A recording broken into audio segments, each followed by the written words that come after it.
folks, we need to talk about Brett. Mm-hmm. We need to talk about Brett. So he's troubled. He's a troubled lad. He's a bad nominee, Brett. Yeah. So where we last left our heroes, we were on stage at the Bell House discussing Brett Kavanaugh. And then we had discussed some of the hilarious conservative reactions to explaining away this very credible allegation of sexual assault. We discussed Brett Kavanaugh's own bizarre media rollout and history, which involves not just his hundreds of thousands of dollars in unpaid debts that were mysteriously wiped out. That's just his shady emails to friends about maintaining absolute OPSEC secrecy from spouses and everyone else concerning just what they were doing on a lad's weekend. His, again, bizarre, his defenders and PR shops' bizarre fixation on how much time he spends with underage girls. He just loves those coaching girls. them, He mentoring loves them. molding young women. Since then, it's gotten even weirder. Oh, And man. I said on stage at the Bell House that Virgil, I was like, you were the first person to say, like, I think he's done. And up until just that afternoon, I was thinking, none of this matters. They're going to get their guy. They're going to have the vote. He's going to be on the Supreme Court. Hell World 2018 continues apace. I said on stage, and now, he's circling the drain. And by this week, I think he's almost for sure done. Yeah, and the reason is very simple. Like, the last time this happened, you had a prolonged sexual harassment or assault allegation against a Supreme Court nominee. It was Clarence Thomas.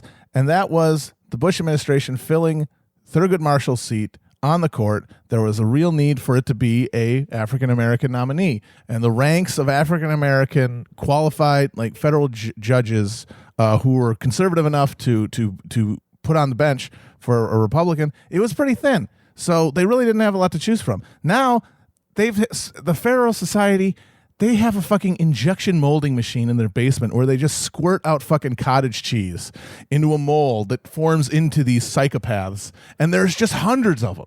They can just drop him and put in a woman tomorrow, and this all ends. And they confirm him in 2 days. However, they could rush it. However, there is some speculation that they're kind of fucked, that like people are saying there might not be a way for them to hold this vote before the midterms. See, that would be the problem. Yeah. So they're I'm kind of amazed. Like, this is what they've been waiting for a generation. Yes. You see it in the defenses of Kavanaugh. This for decades. For the Federalist decades, Society has been orchestrating to this. finally get an ultra right-wing majority on the Supreme Court to rewrite about a century's worth of laws and precedent. And that project almost totally fell apart with Donald Trump, but they stuck to it. Usually, I think these guys are like, relentlessly, ruthless and organized in terms of achieving their evil goals.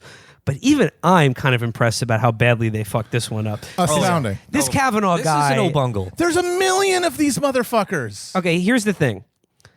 As I said, as of last Tuesday, they were in this terrible position of having, what is by any accounts a very credible accusation from a person who has since chosen to be interviewed, go on the record, and is literally begging to be interviewed by the FBI. Yeah. The other two principals in this case, Brett Kavanaugh and Mark Judge, conspicuously do not want to be interviewed by the FBI. Make of that what you will.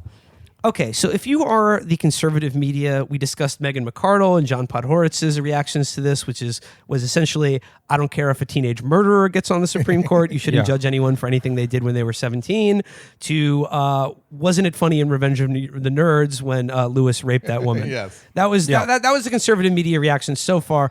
Hasn't exactly been, burning up the charts with those ones. So they're in a very tough position now where they understand how bad it would look for this woman to testify and go on the record and then immediately be accused of lying by a barrage of like Dan Aykroyd from that movie. What's it? Judge Falkenheiser. Yeah, from, exactly. To testify the Senate Judiciary Committee where every Republican member is a white man. They literally were proposing having their female aides do the questioning. They know how bad it looks. They know that you can't get away with that now, and they know that that's going to be a shit show. They know it puts them in like with women voters and with just non-insane people as a whole.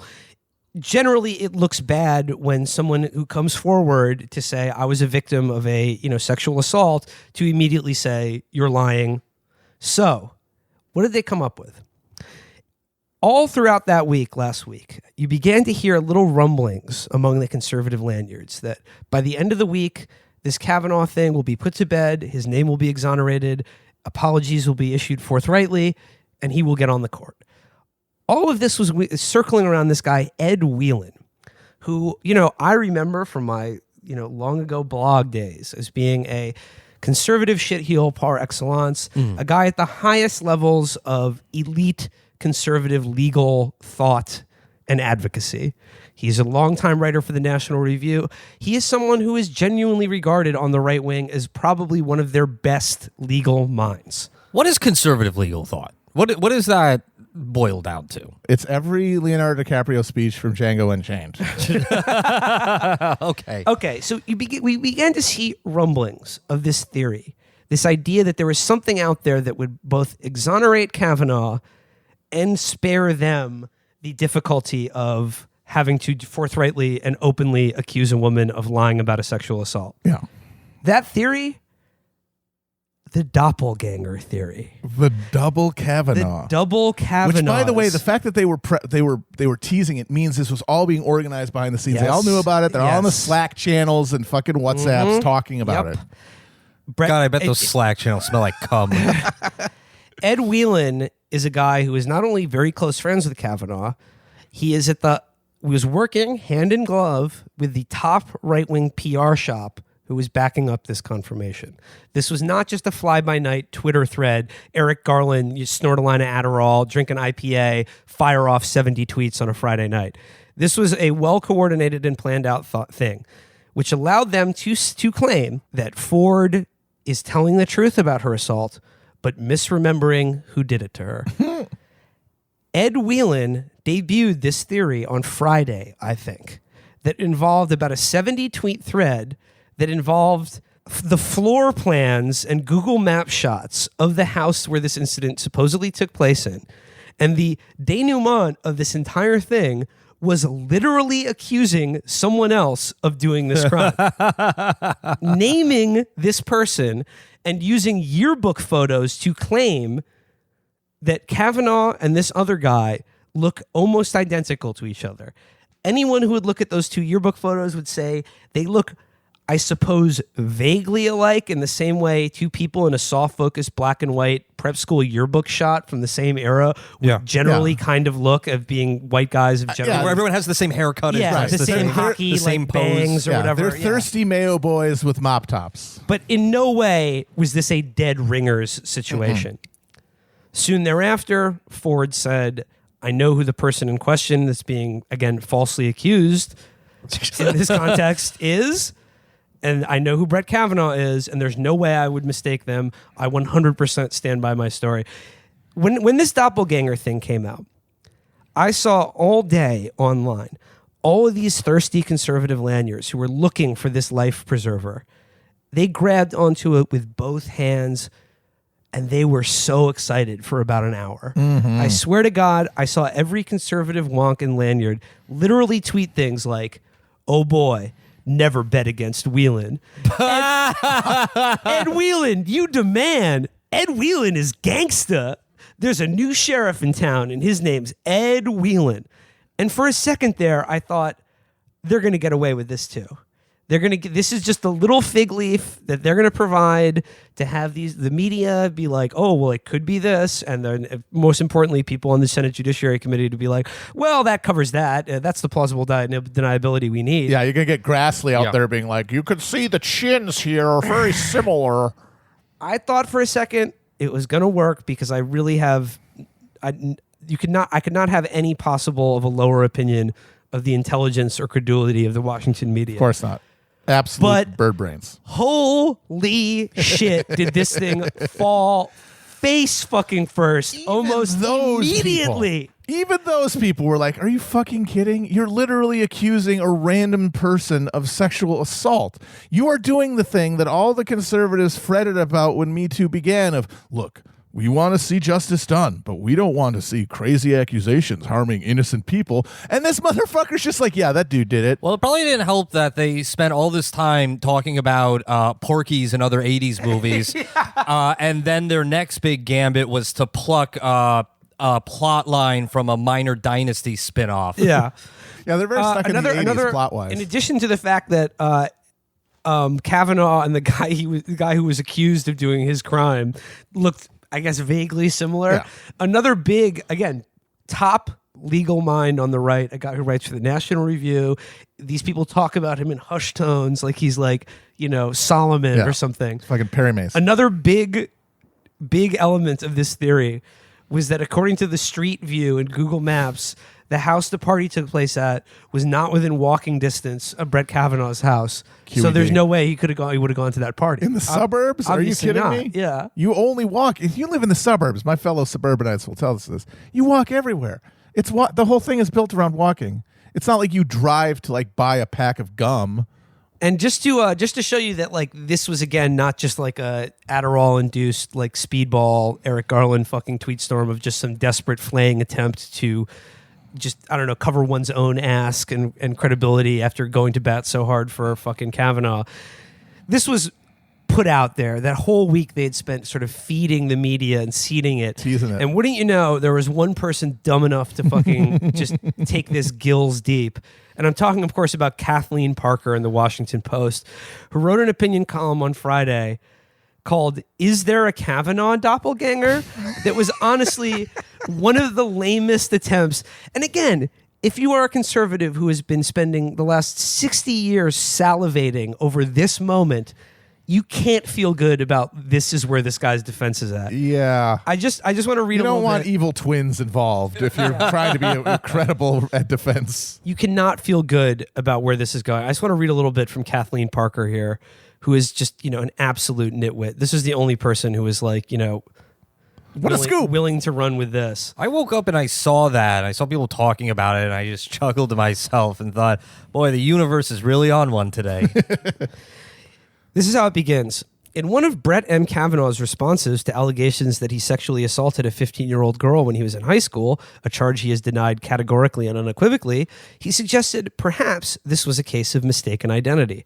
Senator Orrin G. Hatch, a member of the Judiciary Committee, reiterated this notion, saying that perhaps the accuser was mixed up. And on Tuesday, the Wall Street Journal's editorial board also floated the possibility of mistaken identity.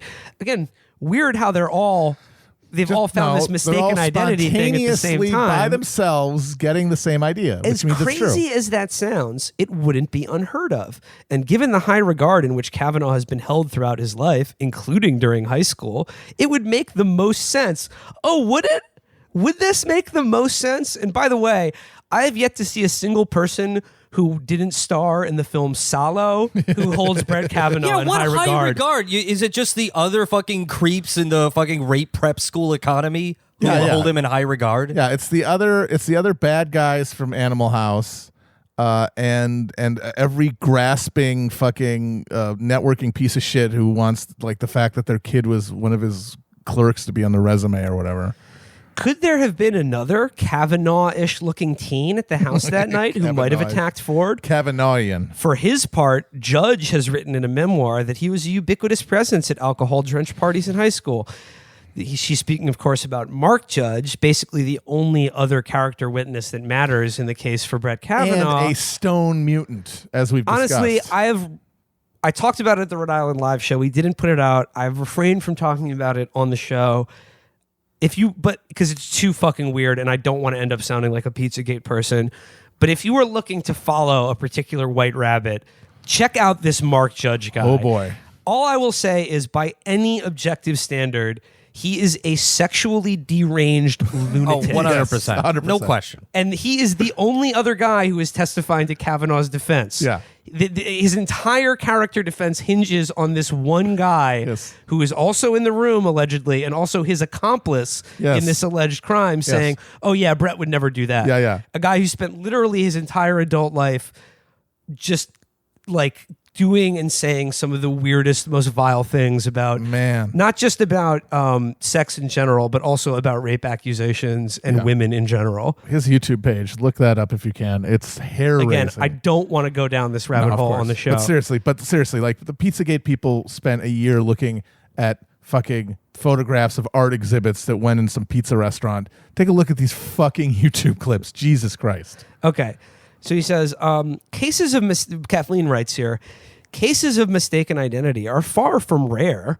People with the same name are often confused, as was the case of Ford herself. On Monday, Drudge Report tweeted a link to an article on another site that seemed to intended to discredit her with negative comments by her former students. But it turned out the reviews pertained to another California professor named Christine Ford. So this is Kathleen Parker. In an attempt to make the doppelganger theory appear more credible, cites the Drudge Report fucking it up already and talking about the same name instead of being looking identical to the person. Yeah. So again, weird that the Drudge Report would also be running with this idea. Seems a coincidence. Mix-ups owing to physical similarities are less common but weirder and potentially deadly. If he were still alive, one would need only ask John Dillinger's doppelganger, a poor fellow by the name of Ralph Alsman.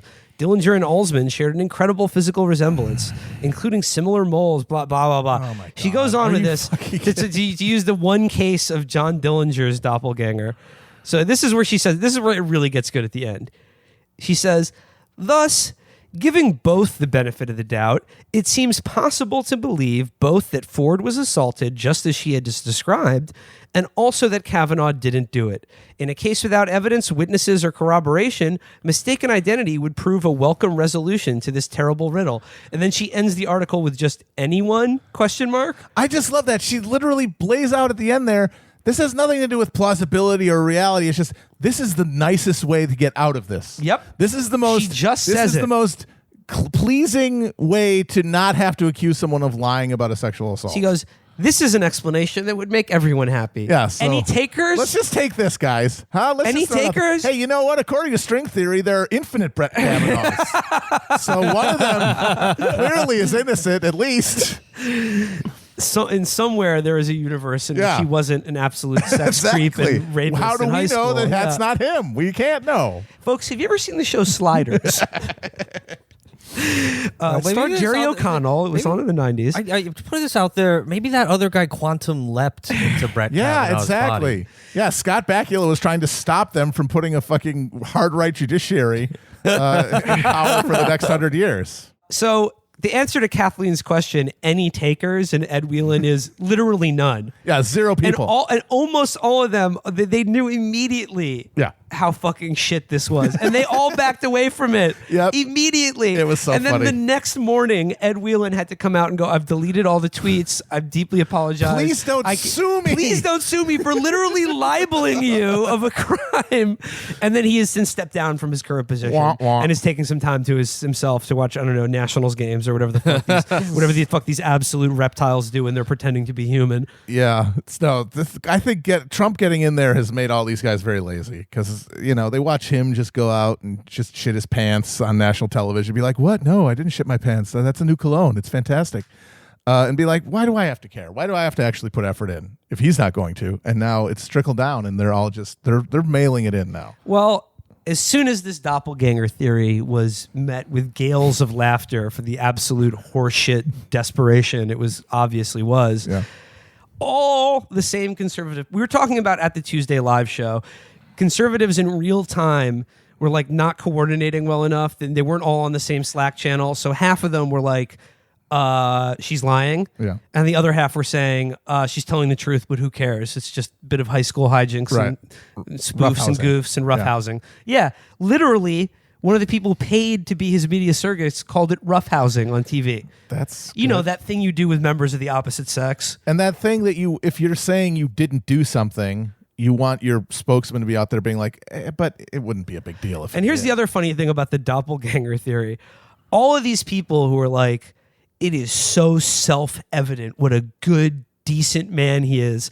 If that were true and they weren't concerned at all that he may have done this, why would they have had to come up with this idiotic doppelganger theory that involved literally Zillow and Google Maps screenshots? Yeah. And again, where is this coming from? That we all just agreed he was a good guy. I never heard of this guy until like 2 months ago. Yeah, it's not like he's some American hero that we all love. Yeah, he's not fucking Steven Spielberg. Yeah. I was. If you look into his actual legal career, he was pushing the Clinton Vince Foster thing real hard. Big time. He was literally siding with SeaWorld against their fucking trainers who were mauled or killed by their enslaved orcas. Who's to say how many times getting bitten by an orca is too many times? Well, Matt, he helped put Bush in 2000, a brazen theft of an election, talking about some guy's like love by of the way, norms we'll get to the latest development, but it's also really funny that he doesn't remember anything at all. Can't speak with any clarity about the years he spent in the Bush administration, helping them subvert the law, torture people, and do election theft. Yeah. Well, Matt, you asked earlier, how did you fuck this up? How did you all bungle this? Why did you pick this guy? And the answer to that is because they do genuinely hold this guy and all the creeps like him in high esteem. It's true. They look at him and they're like, what? This guy's great. And it's only outside of the hothouse of these disgusting, this debauched pervert den of just aspiring yellow kings whose only fucking understanding of the world is domination and humiliation and rule over others, whose entire being is oriented around controlling other people, specifically women, sexually and otherwise. They're like, what? He's not cool? What? He's a great guy. And they're all like that. So they look at his resume. It says, all right, prep school, Yale, worked in the Bush administration, worked for Ken Starr. Oh, he's great. He's a shining star. He's on his way up. Yeah. I mean, there was basically a short list that everyone signed off on, all the Republican senators, including and the Judiciary Committee, signed quote off unquote on pro fucking choice, Susan Collins. If I recall correctly, the Trump campaign, as in their attempts to unify the party ahead of the election, passed around this list and said, "Look, it's going to be fine. You're going to get one of these judges." Yeah. This wasn't Trump's decision. He doesn't know who these fucking people. He wanted to put his sister on there. Well, no, he said his first choice was Jeanine Pirro because he watches her on television. Yeah, that's the only thing he knows. Or about. Judge Napolitano, one of those guys. And I mean, if Kavanaugh hadn't been Trump's pick, I mean, Trump would be invading against this guy and saying, that's the Pizzagate. That's what the fucking that's the swamp. That's what the sickos are doing. Yeah. And the irony of all this, I think, anyway, is that if Trump cared about the Supreme Court or knew what it did or knew what any of these people were, and just picked whoever he wanted. If he didn't have to be sat down by the party apparatchiks and the senators and the generals and given 3 menu options, if he could just do whatever, if he fully understood his prerogative here and said, wait, I could pick anyone? That's hilarious. And if he did that, he would get it. He would get him in. He would get whoever he wanted. He would get Bo Dietl on the Supreme Court. Because it would just be another manifestation of hypernormalization. Yeah. And there would just be reams of shit about this person. We'd all get too tired to care about it. Yeah. Well, it's because he's still in that pre-Trump mold of a political figure. So that there's still this vestigial concept that those old norms apply to this person. And so they get this treatment that, the new flesh doesn't have to worry about. But so far, it's just Trump. He's out there on his own. I'm sure they also thought, this would, be a layup based on how fucking easy it was in this first go around. Yeah. Who, by the way, that motherfucker had a bunch of skeletons in his closet, including credible allegations of fucking domestic violence against his kids. We never talked about that. Never got talked about. Nobody talked Which about it. Which also, the only way this makes sense as him being innocent is if this, these psychos say some sort of, fucking Ben Carson said, a Fabian Society Illuminati Soros plot to stop Republicans getting on the Supreme Court. Why didn't they roll it out for Gorsuch to save the stolen seat that Garland was denied? Why do they wait for this fucking guy? But the thing is that we talked about how he might be done for, that this is bad because what we haven't talked about is that while this insanity is happening, another accusation has come forward in the New York Times. In the pages of the New Yorker by Jane Mayer and Ronan Farrow, who broke the first story about Ford. There's a new woman who has made an allegation during his college days at Yale, and there are, I think, 2 other women out there as well. Unnamed, but police reports in Maryland are talking about investigations that are ongoing about people making accusations from when he was in high school. So this guy's a total fucking scumbag, total fucking sexual maniac, like all of them. And that makes you think he's probably done for. And I agree, he's probably done for. But there's 2 things that might militate in his favor. One is, at this point, especially for Trump, it's about winning, and it's about owning the libs. Yes. And also, especially for a guy like Trump who does shit like Kavanaugh does. Oh, yeah. He doesn't want to sell some guy out for doing what he does because that's vicariously a criticism of him. If doing that is bad, if we all agree it's bad, he can't be on the Supreme Court. Well, then why does Trump get to be president? So he's going to have that like brain thing of needing to win. And Trump aside, if you're looking at the overall conservative movement, the Federalist Society, Judicial Crisis Network, again, all these people who have been waiting decades for this moment, they don't want to be denied. And here's the thing. They do not want to be told no. Yeah. They do not want to be told no specifically by a woman. Absolutely. And that's I take that. That's many meanings to that. Yeah. But here's the thing. I forget who wrote about it in Deadspin this week, but Bernanke. Yeah, they got it exactly right. None of these people believe the bullshit they're saying. They don't want you to believe it.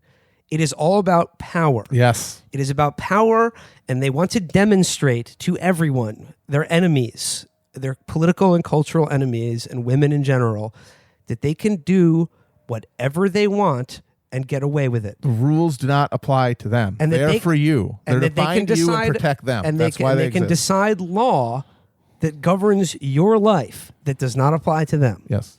This is about power. This is what they want to achieve. So here's what we're seeing now. Like I said, last week, they were workshopping a number of different options. Overnight, they've now all switched to she's lying. Yeah. Because they're all lying. All the women are lying because it's the only thing that works now. That they have And left. by the way, that's what the MAGA chuds ran with instantly. Yeah. And it's the only thing that can work with the evidence, because like, okay, fine, doppelganger, but what about everyone else?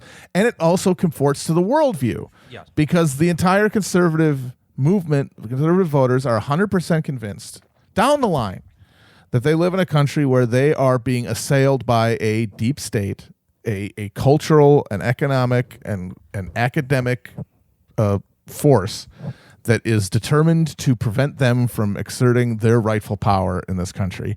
And they will do anything that they can to stop it. And they have the power because of their control of the media and academia and big punch of politics. They can do that. So they can pull accusers out of the woodwork until the end of the day because they have that power. That's the world they live in. That's the world that constrains Donald Trump from from bringing the jobs all the way back or whatever the fuck, or building the wall or any of that stuff. It's this force, this malevolent conspiracy within America. And if you think conspiratorially like that, what the hell is getting a few fake accusers? That's easy. That's nothing. That's child's play. So there could be 50 people, and they'd say, yeah, that's just the fucking deep state. So now they've all gone into full on she's lying mode, but now the other thing, now after the doppelganger theory, like I said, absolutely fell flat. Brett Kavanaugh has one more ace up his sleeve, and he's told his allies and the Republicans on the Senate Judiciary Committee he has produced calendars, personal schedules and calendars of his that he took copious notes on from 1982 that will show that he wasn't at the party. Imagine that.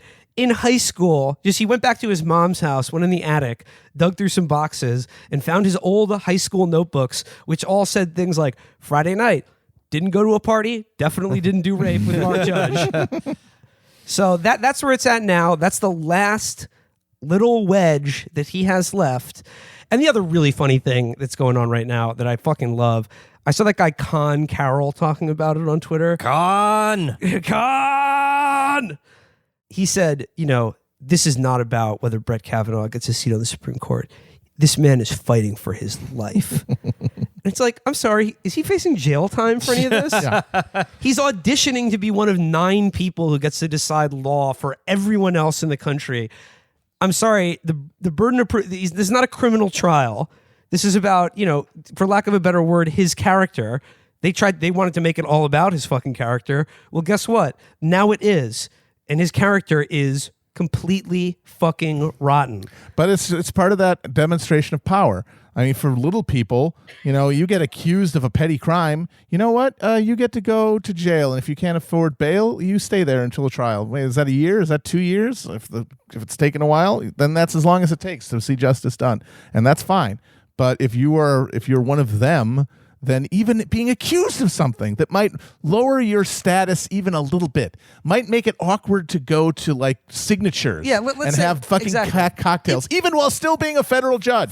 He'll still be a federal judge. He'll still be vastly wealthy. Let's say he retires from the federal judiciary. He'll fucking walk in the next day to a white shoe law firm in D.C. and do more evil for the rest of his life and be well compensated for it. Yeah. There's not a single fucking conservative chud in any of the elite D.C. circles that will turn their back on him for a second. Actually, though, it would be funny if they did. It would be really funny if, like, he couldn't get a table anymore at Yeah, signatures. he's Dan Aykroyd in Trading Places. I would like to see at least one Democratic senator propose impeaching Kavanaugh.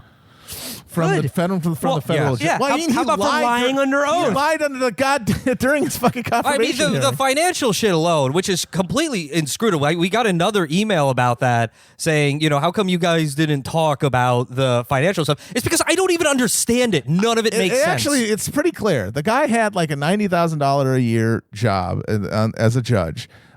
He had like 20 grand in credit card debt, and he bought a fucking $1 million house. And he had it.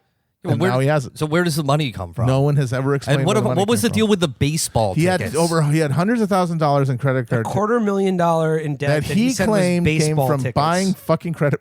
Nationals baseball tickets. None tickets. of that makes sense to me. Why isn't he an Orioles fan, by the way? He grew up in Maryland in the 70s and 80s. Freak. He should be a fucking Orioles fan, you mutant. Oh, you know what I realized today about the Nationals? Because David Roth wrote about the Nationals. Yes. A great piece today about All the freaks love the Nationals because it's like baseball is like their one. It's like it's when they're playing pretend, like they're normal human beings. Yeah. They're like, I just love to be at the ballpark in summer with a dipping dot and beer. When I was a boy, my father, I always wanted to be a baseball. I just realized this today. I know I wasn't going to bring him up again, but we read it on the show before we knew all this shit. Mark Judge was the guy who wrote that article for the Daily Caller about conservatives are like the white baseball player. Liberals are like the lazy outfielder who won't shag out of what? Yeah. We read this on the show. I forgot what episode. It's a while ago. But who's the Nats thing? It was Bryce Harper. He was comparing gritty, run out the slide into pop-outs, second.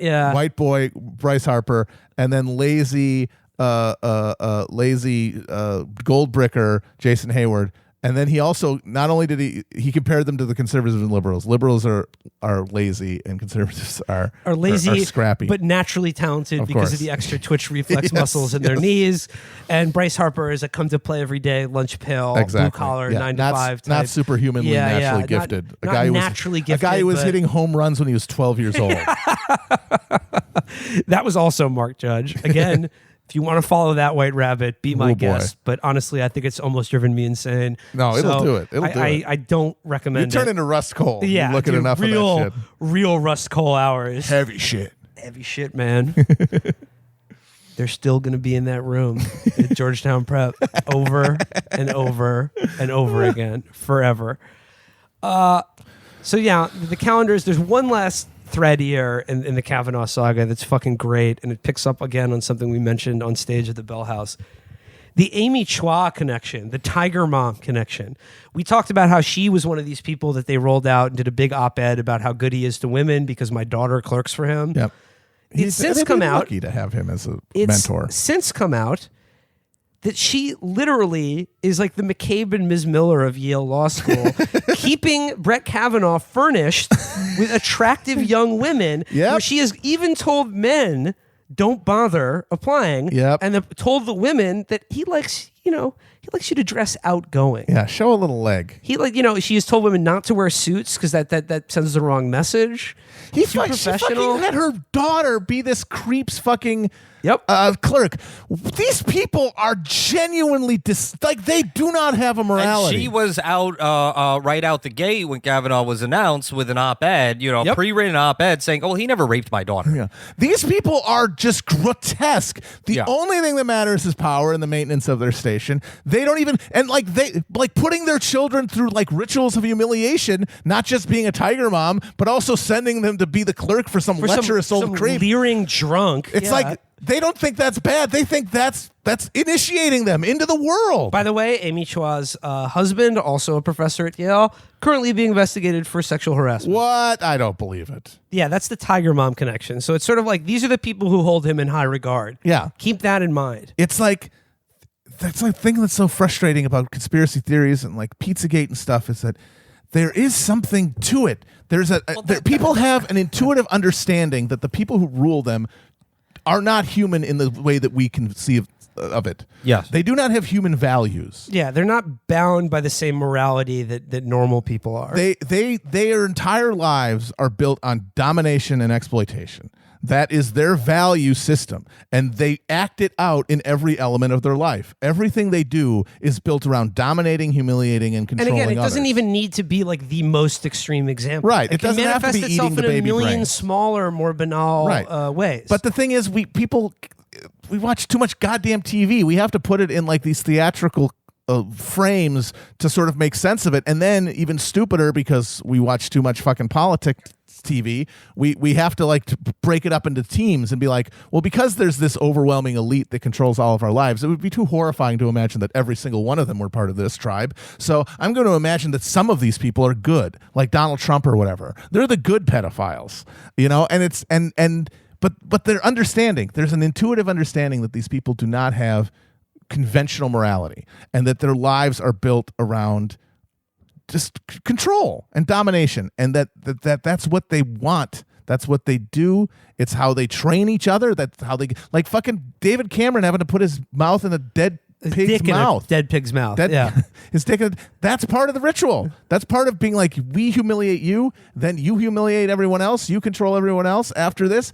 That's what it is. And yeah, they don't have to eat babies in the baby's brains in the basement of a pizza restaurant, but that relationship between us and them, and the relationship between each other, that is real.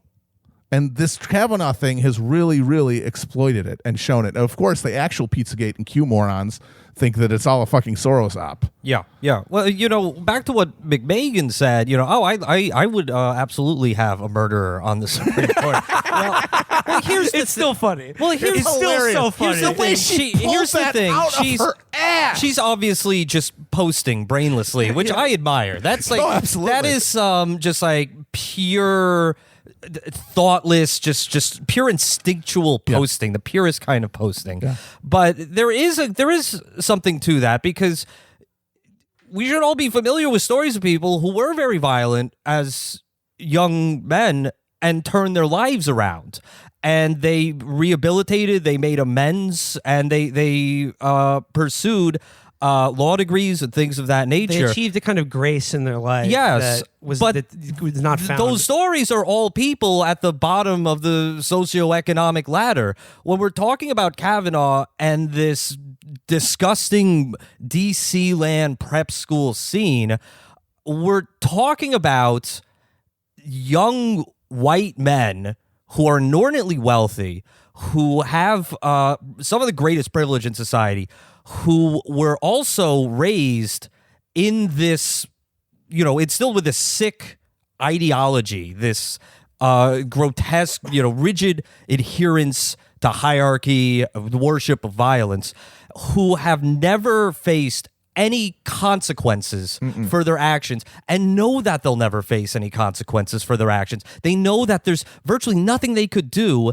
to be expelled from the community, the only community that matters, the communities of power. And therefore, they are incapable of shame, they are incapable of remorse, and they are incapable of rehabilitation, of making amends. Well, that's the thing is he never fucking... That's what was the most offensive thing about the McArdle thing is this teen murderer she's talking about presumably went to jail, admitted they did it or something. They're not on the court saying, yeah, I never did that shit.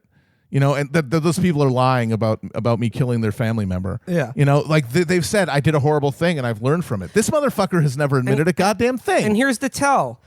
It is in the utterly outraged reactions of people like, you know, Con Carroll or like all these sort of conservative lanyards and wonks or whatever who are like, all turning into like, the Crucible by Arthur Miller, where it's like, I have my name, it is my name, where they're like, presumption of innocence is the cornerstone of Anglo jurisprudence. What they're really saying is, if someone like Kavanaugh denies a crime, then that's all we need. Yeah. His word is law enough for me. Yeah. And it's just like, who are you and again, to question he's him? not facing jail time. No. He's just not going to get the job he always wanted to. And that for them is the idea that won't be universally, they just, again, Virgil, like you said at the beginning, they just say things like he's universally respected, and they expect everyone to just lap that shit up and just a nation that before today, 320 million of whom had never heard of this fucking gooey piece of shit. They're like, oh, you know what? He is he's very the respected. best We all man love of all time. And as well,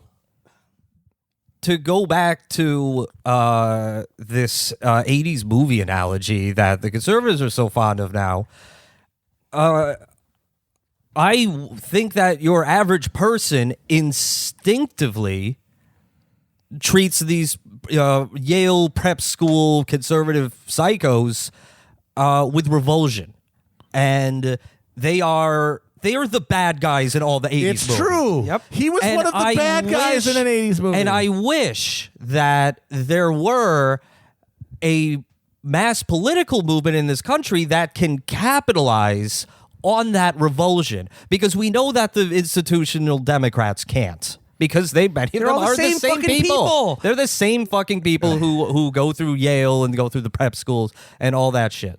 Slobs versus snobs, baby. Here's the last thing I'll say on this Kavanaugh shit.